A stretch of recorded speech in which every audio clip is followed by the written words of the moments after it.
pertama sampai ayatnya yang ketiga. 2 Tawarik pasal 20 ayat 1 sampai ayatnya yang ketiga. Bapak Ibu boleh menyimak di Alkitab Saudara atau di Alkitab elektronik Saudara. 2 Tawarik 20 ayat 1 sampai ayatnya yang ketiga saya baca untuk kita semua. Setelah itu, Bani Moab dan Bani Amon datang berperang melawan Yosafat bersama-sama sepasukan orang Meunim. Datanglah orang memberitahukan Yosafat, suatu laskar yang besar datang dari seberang laut Asin, dari Edom menyerang tuanku. Sekarang mereka di Haseson Tamar, yakni Engedi. Ayat yang ketiga. Yosafat menjadi takut, lalu mengambil keputusan untuk mencari Tuhan. Ia menyuruhkan kepada seluruh Yehuda supaya berpuasa. Saudara yang diberkati Tuhan, cerita ini tentang Raja Yosafat yang diserang oleh bangsa Amon, Bani Moab, dan orang-orang Meunim. Ada 3 kekuatan yang besar datang menyerang ini Yosafat beserta orang-orang yang ada saat itu. Dan ayat yang ketiga, saudara, firman Tuhan berkata di sana, ketika ketiga bangsa yang besar ini menyerang orang-orang dari Yerusalem beserta Raja Yosafat, firman Tuhan mencatat Yosafat menjadi apa, saudara? Takut. Kalau saya tanya, pernah enggak saudara mengalami yang namanya rasa takut? Pernah ya, saudara?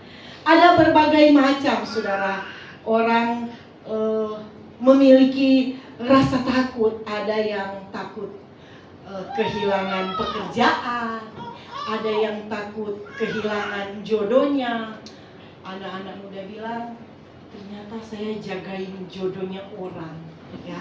Kalau Mbak Latin, ya, katanya tahun depan ya. Amin. Takut kehilangan, saudara. Takut masa depan anak-anaknya gimana, anak-anak saya nanti, walaupun mereka masih kecil-kecil, saudara. Takut apalagi, saudara?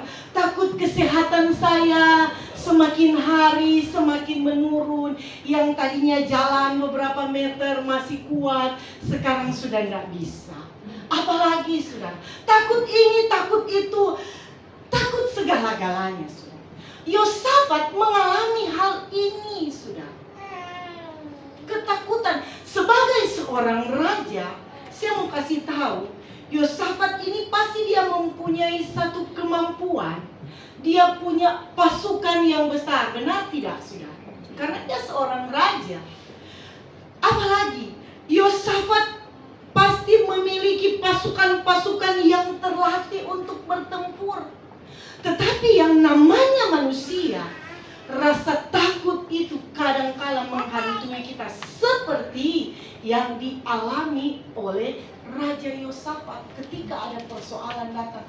Dia tetapi, saudara, apa yang harus kita hadapi ketika kita mengalami seperti yang dialami oleh Raja Yosafat?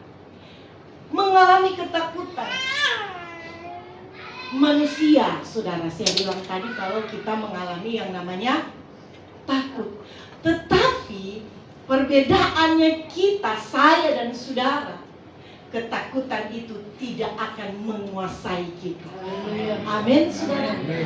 Kok saya udah umur segini belum dapat jodohnya? Contoh, saudara, ya Ibu Maya senyum karena dia sudah dapat jodohnya. Kok saya sudah berapa tahun nikah belum punya keturunan, misalkan begitu, saudara. Jadi di ruang lingkup sekitar kita, saudara, ada banyak ketakutan-ketakutan yang akan menghantui kita. Tetapi saya mau kasih tahu sekali lagi, bukan ketakutan itu yang akan menguasai kita. Kita masih punya ini loh saudara. Apa? Firman. Nah pagi ini kita akan belajar dari Yosafat. Apa sih tindakan Yosafat? Apa sih yang dibuat Yosafat sampai ketakutan yang dia alami, dia bisa apa saudara ya? Bisa menghadapinya. Ketika ada persoalan besar, ini bukan cuma satu bangsa loh saudara yang datang untuk berperang. 3 bangsa yang besar datang berperang untuk melawan Raja Yosafat dan orang Israel. Kalau mungkin dalam kehidupan kita sehari-hari, Tuhan kok masalah saya yang satu belum selesai, sudah datang lagi masalah yang satu, belum lagi selesai yang 2, sudah datang lagi yang satu. Bukan saudara, kadang-kadang kita kan seperti itu. Tetapi apa yang harus saya dan saudara buat supaya kita bisa jadi seperti Yosafat, dia mengalami kemenangan beserta dengan Tuhan? Kita lihat yang pertama, ayat yang ketiga dalam kitab 2 Tawarik pasalnya yang ke-20, ayat yang ketiga yang saudara bisa baca di depan sini. Yosafat menjadi takut, lalu mengambil keputusan untuk apa? Sama-sama 2, 3. Mencari Tuhan. Saya mau dengar yang di belakang. Yosafat menjadi takut, lalu mengambil keputusan untuk mencari Tuhan. Haleluya, saudara.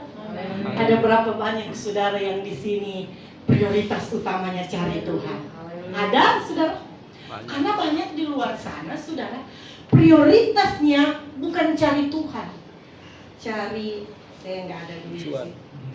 Siapa tadi yang bilang cari cuan? Itu tidak salah, saudara, karena kita kalau tidak punya uang tidak bisa makan. Tetapi yang jadi prioritas kita itu loh, saudara. Firman Tuhan bilang Yosafat dalam keadaan seperti itu, persoalannya besar. Walaupun dia seorang raja yang berpengalaman, saya bilang tadi punya pasukan, mungkin dia punya, kalau mungkin sekarang dia punya alat perang yang canggih sudah di zaman itu untuk bisa melawan orang ketiga bangsa ini.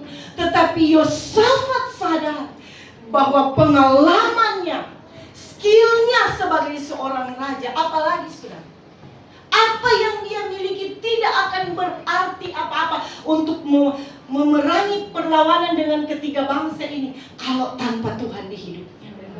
Makanya Yosafat berkata, firman Tuhan bilang, ketika dia dalam keadaan seperti ini, Yosafat mengambil keputusan untuk mencari Tuhan. Amin, saudara. Amin. Makan perlu, iya betul saudara, karena kalau kita tidak makan kita bisa sakit, kalau berbulan-bulan bisa mati, iya.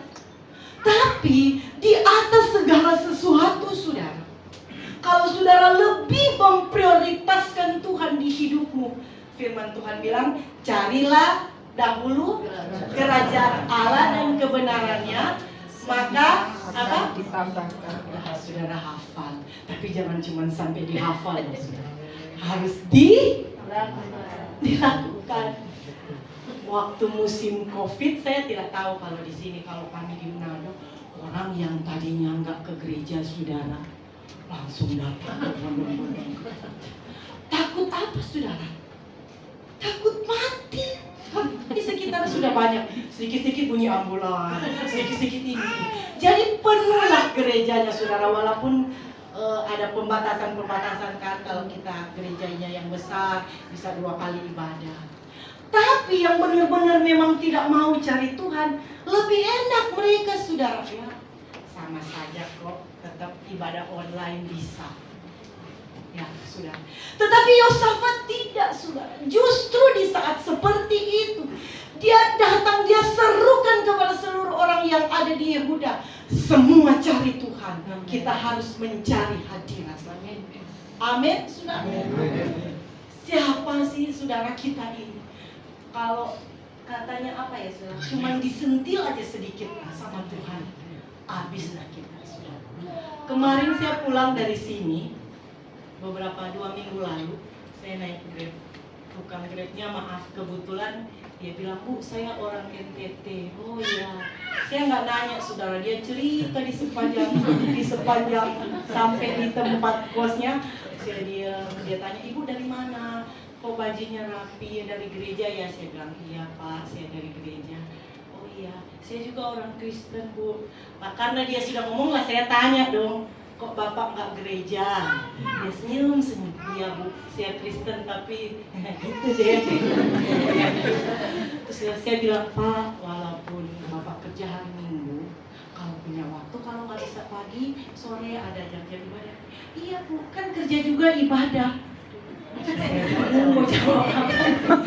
Saya bilang, Pak, iya betul, Bapak bekerja Bapak kerja ibadah untuk kasih makan keluarga. Oh saya belum nikah Bu, sampai sekarang belum nikah, belum punya anak. Dia bilang gitu. Tapi saya bilang, waktu saya mau turun, Pak, Tuhan berkati ya, kalau boleh minggu depan Bapak cari gereja. Kalau misalnya nggak dapat tuh di tempat saya tadi ada gereja. Iya Bu, nanti ya. Ini loh yang saya bilang saudara, prioritas kita dalam hidup. Makan perlu, jasmani itu perlu, tidak salah saudara. Tapi kalau prioritas kita cari itu, bahaya hidup kita. Kerja yang kasih siapa saudara? Tuhan ambil gampang saudara. Kalau Tuhan menomorduakan Tuhan di hidup saudara. Tetapi kalau saudara menomorsatukan Tuhan, cari Tuhan, bukan cuma di saat ada persoalan loh saudara. Karena banyak orang percaya cari Tuhan cuma karena ada persoalan datang. Tapi ketika dia mulai diberkati Tuhan, dia mulai rasa nyaman, dia mulai lupa Tuhan. Kan hari Minggunya masih ada minggu depan. Kan belum mau habis hari Minggunya. Iya, hari Minggunya belum mau habis. Tapi siapa yang tahu waktu saudara di minggu berjalan itu? Bukan saudara, benar tidak? Hari minggu depan masih ada. Iya betul. Tapi di sepanjang hari, dari sekarang sampai ketemu minggu lagi, apa saudara bisa menjamin hidupmu masih bisa hidup? Belum tentu saudara. Orang yang kadang-kadang kita ketemu, kemarin baru ketemu di gereja, kok sekarang sudah ada pemberitahuan rip. Iya, kita nggak tahu saudara. Makanya saya ingin mengajar saya yang berdiri di sini dan saudara yang ada di sana. Carilah Tuhan. Yesaya 55 ayat yang ke-6. Saya rindu kita lihat ayat ini. Yesaya 55 ayat yang sudah banyak kali kita dengar. 55 ayat yang ke-6. Carilah Tuhan selama ia berkenan ditemui, berserulah kepadanya selama amin saudara. Cari Tuhan selama ia berkenan ditemui. Maksudnya gimana saudara? Selagi raga kita ini loh saudara, tubuh kita, jiwa, fisik kita masih bisa melangkah, cari Tuhan, datang di ibadah, datang di setiap ada jam-jam kebaktian. Jangan nanti, maaf saudara, mulut kita udah mulai kan ya kayak begitu, miring, kakinya udah gak bisa jalan, baru mau ngomong, kalau saya sehat, saya pasti ke gereja. Kalau Tuhan tuh bisa ngomong, dia bilang begini saudara, lah kemarin waktu sehat kemana aja? Benar gak saudara? Kemarin waktu sehat disuruh pelayanan, gak mau, alasannya kerja, sibuk. Semua kalau ditanya sibuk, ya sibuk saudara. Tapi bukan waktu yang mengatur kita. Kitalah yang harus tahu atur waktu, supaya kita bisa memberi hidup kita juga untuk melayani Tuhan, bahkan mencari Tuhan. Selama ia berkenan ditemui, berserulah kepadanya selama ia dekat. Bisa bilang amin saudara? Amen. Saudara mencari Tuhan? Amin. Pengakuan saudara bukan kepada saya, tapi ini janji saudara kepada Tuhan. Gembala ingat minggu depan, pasti yang hadir hari ini, mereka juga akan datang minggu depan. Karena bukan karena Bapak Ibu gembalanya saudara, tapi karena Tuhan mengasihi kita. Nafas ini saja saudara sudah membuat patut saya dan saudara untuk datang bersyukur, beribadah, memuliakan Tuhan. Ada haleluya. Yang kedua, 2 Tawarik pasalnya yang ke-20, ayatnya yang ke-6. Atau kita mulai baca saja ayat yang kelima. Lalu Yosafat berdiri di tengah-tengah jemaah Yehuda dan Yerusalem di rumah Tuhan di muka pelataran yang baru dan berkata, "Ya Tuhan Allah nenek moyang kami, bukankah Engkau Allah di dalam sorga? Bukankah Engkau memerintah atas segenap kerajaan bangsa? Kuasa dan keperkasaan ada di dalam tangan-Mu, sehingga tidak ada orang yang dapat bertahan melawan Engkau. Bukankah Engkau Allah kami yang menghalau penduduk tanah ini dari depan umat-Mu Israel dan memberikannya kepada keturunan Abraham sahabat-Mu itu untuk selama-lamanya? Lalu mereka mendiami tanah itu dan mendirikan bagi-Mu tempat kudus dan nama-Mu, kata mereka." Saudara, yang kedua, apa yang dilakukan Yosafat ketika dia dalam keadaan takut, ketika dia ada dalam persoalan yang besar? Yang pertama tadi, Yosafat menyuruh seluruh orang Israel untuk berdoa, untuk cari Tuhan, untuk berpuasa. Ya, saya lupa tadi, masih ada yang berpuasa di sini, saudara? Masih? Berpuasa itu bukan cuma tahan lapar, nggak makan, nggak minum. Puasa itu tahan pikiran, tahan mulut, apalagi ini perkataan, jari-jari di media sosial. Puasa artinya ada pengendalian diri, saudara. Bukan cuma bicara nggak makan sehari, 2 hari, oh kita berpuasa. Tapi bagaimana dengan karakter kita, saudara. Nah, yang kedua, apa yang Yosafat lakukan, saudara? Saudara perhatikan ayat yang ke-6. Bagaimana Yosafat mengakui bahwa Tuhan itu adalah Tuhan yang besar. Toh ayat yang ke-6 firman Tuhan berkata, "Bukankah Engkau Allah di dalam sorga? Bukankah Engkau memerintah atas segenap kerajaan?" Saudara perhatikan, kuasa dan keperkasaan ada di dalam tangan Tuhan. Jadi yang kedua yang Yosafat lakukan ketika dia ada dalam pergumulan yang bertahun-tahun, mungkin saudara yang saudara gumulkan belum dijawab, saudara lakukan yang Yosafat lakukan. Dia mengakui bahwa segala-galanya besar itu dari Tuhan. Artinya Yosafat tidak menganggap bahwa dirinya hebat, walaupun dia seorang raja, punya fasilitas, tapi Yosafat tidak menganggap semuanya. Dia bilang semuanya itu berasal daripada Tuhan. Kalau saudara punya hal ini yang dimiliki oleh Yosafat, bahwa engkau betul mengetahui, mengakui bahwa apapun yang kita miliki, jabatan, pekerjaan, suami, anak, istri, kesehatan kita, itu semua berasal daripada Tuhan. Engkau akan berkata seperti Raja Daud, bahwa kemurahan Tuhan yang membuat aku besar. Amin. Amin, saudara. Amin. Daud kan ngomong begitu. Saudara bisa lihat dalam kitab Mazmur pasal 18 ayat 36. Daud bilang, yang membuat aku besar bukan karena saya sebagai seorang raja, tapi semua karena kemurahan Tuhan. Makanya kita suka nyanyi saudara tahu lagu ini?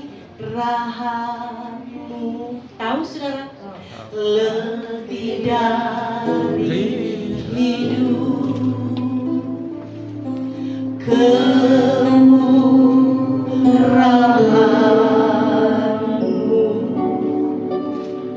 lebih dari hidup. Yang saudara pakai itu kemurahan, yang saudara makan kemurahan Tuhan, pekerjaan saudara semua karena kemurahan Tuhan. Tidak ada yang patut kita sombongkan dengan apa yang kita miliki. Saudara punya rumah mungkin yang sederhana, ataupun mungkin saudara cuma ngekos, itu semua karena kemurahan. Makanya di tengah segala sesuatu yang terjadi di hidup kita, kita ini harus sadar diri, saudara, bahwa segala keperkasaan, segala galanya itu Tuhan yang punya. suami kita, istri kita, anak-anak, cucu kita, pekerjaan kita, kesehatan kita. Apa sih saudara yang kita mau banggakan? Selain saya cuma mau bisa berkata, aku punya Tuhan yang besar. Apa saudara? Yang telah berjanji, yang sanggup menang. Nah, ini yang saudara, saya dan saudara punya. Walaupun saudara punya harta yang banyak, tapi kalau saudara tidak punya firman, tidak punya Allah di hidupmu, kosong saudara. Bukan cuma ada di dunia ini, tapi sampai nanti bicara soal kekekalan. Jangan saudara pikir setelah saya mati sudah habis cerita. Tidak, saudara. Makanya saya, bukan cuma saudara, saya pun yang berdiri di sini, saya mau belajar bahwa hidup ini Tuhan yang punya. Sehingga kalau kita sadar bahwa hidup kita ini Tuhan yang punya, kasihlah hidup ini untuk kemuliaan. Amin. Yang ketiga, 2 Tawarik pasal 20 ayat yang ke-9. Bahagian B saja kita baca ayat ini. Atau kita mulai baca ayat 9 saja. Bila sesuatu malapetaka menimpa kami, yakni pedang, penghukuman, penyakit sambat atau kelaparan, kami akan berdiri di muka rumah ini di hadapan-Mu, karena nama-Mu tinggal di dalam rumah ini. Saudara perhatikan kalimat selanjutnya. Dan kami akan berseru kepadamu di dalam kesesakan kami, sampai Engkau mendengar dan apa? Menyelamatkan kami. Ini doa Yosafat kepada Tuhan ketika dia ada dalam ketakutan, ada dalam pergumulan. Tuhan, kami akan tetap berseru kepadamu sampai Tuhan tolong. Amin, saudara. Amin. Kalau tahun ini doa saya belum dijawab oleh Tuhan, saya akan tetap berdoa. Saya akan tetap berseru. Kalau tahun ini sakit saya belum disembuhkan oleh Tuhan, saya akan tetap berdoa. Saudara ingat Hana? Tahun ke tahun saya tidak baca ayat ini, tapi saya yakin saudara pasti tahu cerita tentang seorang ibu yang bernama Hana yang ingin memiliki keturunan. Tahun ke tahun, setiap tahun dia pergi ke rumah Tuhan. Cuma satu yang ingin dia minta, apa saudara? Dia ingin punya seorang anak. Tapi tahun pertama dia belum dapat jawaban. Tahun kedua, bertahun-tahun kata firman Tuhan. Tapi saya mau kasih tahu saudara, doa Hana dijawab seturut dengan cara dan waktunya. Tetapi yang perlu kita pelajari, Hana itu tidak bosan saudara. Orang Manado bilang pastiu. Kalau orang Jawa bilang apa? Bumaya. Jangan jenuh-jenuh kita untuk berdoa, tetap berseru. Yosafat bilang kalimat yang terakhir tadi, sampai Tuhan apa? Mendengar doa kita. Kita tidak mau perlu cari tahu doa kita mulai hari ini. Apakah Tuhan nanti jawab 1 tahun ke depan, 2 tahun ke depan, atau besok. Itu bukan urusannya saya dan bukan urusannya saudara. Urusan kita tetap apa? Berseru. Tahu lagu saudara? Dan memanggil namanya, berdoa, dia akan segera menghampiri. Percaya dia tak jauh darimu. Yesus hanya sejauh. Berseru sampai jawaban Tuhan itu. Jangan menyerah. Kalau saudara menyerah di tengah jalan, saudara tidak akan melihat mujizat Tuhan. Kalau Yosafat menyerah, dia tidak akan melihat kemenangan dari Tuhan. Ada haleluya. Yang terakhir, ayatnya yang ke-20 sampai ayat yang ke-22 dalam kitab 2 Tawarik pasal 20. Ayatnya yang ke-20. Keesokan harinya, pagi-pagi mereka maju menuju padang gurun Tekoa. Ketika mereka hendak berangkat, berdirilah Yosafat dan berkata, "Dengar, hai Yehuda dan penduduk Yerusalem, percayalah kepada Tuhan Allahmu dan kamu akan tetap teguh. Percayalah kepada nabi-nabinya dan kamu akan berhasil." Setelah ia berunding dengan rakyat, ia mengangkat orang-orang yang akan menyanyi nyanyian untuk Tuhan dan memuji Tuhan dalam pakaian kudus yang semarak pada waktu mereka keluar di muka orang-orang bersenjata sambil berkata, "Nyanyikanlah nyanyian syukur bagi Tuhan, bahwasanya untuk selama-lamanya kasih setianya." Saudara perhatikan kalimat ayat 22. Ketika mereka mulai bersorak-sorai dan menyanyikan nyanyian pujian, dibuatlah Tuhan penghadangan terhadap Bani Amon dan Moab dan orang-orang dari pegunungan Seir yang hendak menyerang Yehuda, sehingga mereka apa? Saya mau tanya, kapan Yosafat ini mengalami kemenangan dari ayat ini? Apakah di saat mereka mulai zaman dulu punya alat perang pakai apa? Mungkin panah, lebih apa segala macam. Apakah di saat itu? Ayat yang ke-22 saudara perhatikan. Ketika mereka mulai bersorak-sorak dan apa? Menyanyikan. Justru Tuhan tolong Yosafat dan orang Yerusalem di saat mulut mereka menyanyikan pujian bagi Tuhan. Amin, saudara. Amin. Makanya pakai ini mulut untuk memuji Tuhan. Jangan pakai ini mulut untuk mengata-ngatai orang. Jangan pakai ini mulut untuk bicara kutuk. Biasakan mama-mama itu, ibu-ibu, kalau marahin anaknya nggak tahu ya kalau di sini ada. Anak salah sedikit, bodoh kamu. Ada kan yang begitu kalau di sini nggak ada. Hati-hati loh. Mulut kita ini, ucapan kita itu berkuasa. Apa yang saudara lontarkan, itu yang akan terjadi. Tapi Yosafat tidak. Apakah mereka menyanyi, terus mereka sudah bersorak-sorak, mereka sudah mengalami kemenangan? Belum, saudara. Tapi di saat mereka menyanyikan pujian bagi Tuhan, firman Tuhan katakan, saudara baca selanjutnya, di saat itulah Tuhan membuat musuh-musuh dari Yehuda dan Yerusalem kalah, saudara. Tembok Yeriko yang segitu besarnya, saudara, hanya mampu runtuh dengan kuasa puji-pujian. Makanya jangan anak enteng, saudara. Kalau saudara nyanyi dengan sungguh-sungguh, bisa saja saudara yang datang dengan sakit. Ketika saudara nyanyi pujian dengan sungguh, saudara bilang, sakitnya kok sudah sembuh. Kenapa? Karena saudara nyanyi dengan sungguh.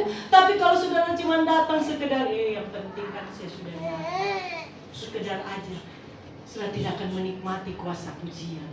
Tapi kalau itu datang dari hati kita yang penuh dalam, saat kita menyembah Tuhan, ada yang pujian nyanyi yang kita suka nyanyi.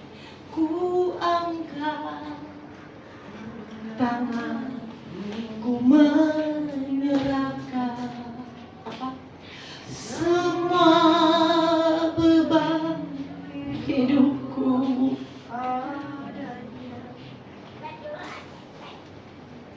Tapi saya percaya kalau pujian itu datang dari mulut kita. Sudah tahu, saya bersaksi dari waktu kemarin Bapak Gembala menghubungi untuk melayani. Dia bilang, sudahlah, saya sudah mengambil bagian ke 2 minggu yang lalu. Dia bilang, kan sudah mau pulang, makanya saudara hari Selasa ini saya harus kembali. Saya bilang, Tuhan, saya mau ngomong apa? Saya doa, saya dapat ini. Tapi sudah tahu saya lebih dulu yang kena dengan firman ini. Ketakutan saya satu sekarang apa, saudara? Saya harus tinggalkan anak yang tidak pernah jauh dari kami orang tua. Sebagai seorang ibu, ada rasa khawatir, ada rasa saudara, satu ketakutan, saudara. Gimana? Sedangkan saya aja masih ada, makannya susah. Wajar ya, saudara, kalau bagi saya itu wajar untuk kita ibu-ibu. Tapi ketika saya baca ini, saya bilang, Tuhan, kok saya dulu yang harus bantu pada saudara. kepada Tuhan. Saya kadang mulai nyanyi, dia ke kampus, saya tinggal di kos, saya nyanyi. Dan disitulah saya dapat kekuatan bahwa betul ketika kita angkat tangan kita, berserah kepada Tuhan, Tuhan pasti turun tangan memberkati. Ada berapa banyak saudara yang datang dengan pergumulan pagi ini? Keluarga Bapak Ibu Gembala mungkin tidak tahu pergumulan saudara. Benar tidak saudara? Tidak tahu mungkin. Bahkan mungkin orang terdekat saudara, suami, istri, anak, orang tua saudara tidak tahu apa yang menjadi pergumulan saudara. Tapi saya mau kasih tahu, ada satu pasang mata yang matanya itu selalu terbuka 1 kali 24 jam buat saudara dan saya. Dan mata itu dan pribadi itu ada di sini bagi saya dan saudara. Kekhawatiran, ketakutan, pergumulan, persoalan, serahkan berseru kepada Tuhan. Dan biarlah mulut kita ini tetap menaikkan pujian kepada Tuhan. Amin, saudara. Mari coba saudara tutup mata jasmani saudara. Saya mau ketika saudara tinggalkan tempat ini, saya mau saudara mengalami yang namanya kemenangan. Saya mau ketika saudara datang dengan beban, ketika saudara datang dengan persoalan, saudara pasti pulang dengan kemenangan yang luar biasa dari Tuhan. Musim akan selalu berganti, persoalan akan datang silih berganti, tapi kasih setia Tuhan tidak akan pernah berhenti. Kalau kemarin Tuhan tolong saudara, hari ini Tuhan tolong saudara, tahun-tahun selanjutnya, hari-hari selanjutnya, saya percaya Tuhan juga pasti tolong saudara. Amin saudara. Saudara yang khawatir dengan rumah tanggamu, saudara yang khawatir dengan masalah ekonomimu, saudara yang khawatir dengan masalah kesehatanmu, saudara yang khawatir dengan masa depan anak-anakmu, pegang janji ini bahwa Tuhan akan selalu melindungi, menjaga kita dari segala musim persoalan. Mari tutup mata jasmanimu saudara, dan saudara renungkan hidupmu pagi ini. Tuhan, aku mau belajar mencari Tuhan. Tuhan, aku mau belajar berseru kepada Tuhan. Tuhan, aku mau tetap mulutku penuh dengan puji-pujian kepada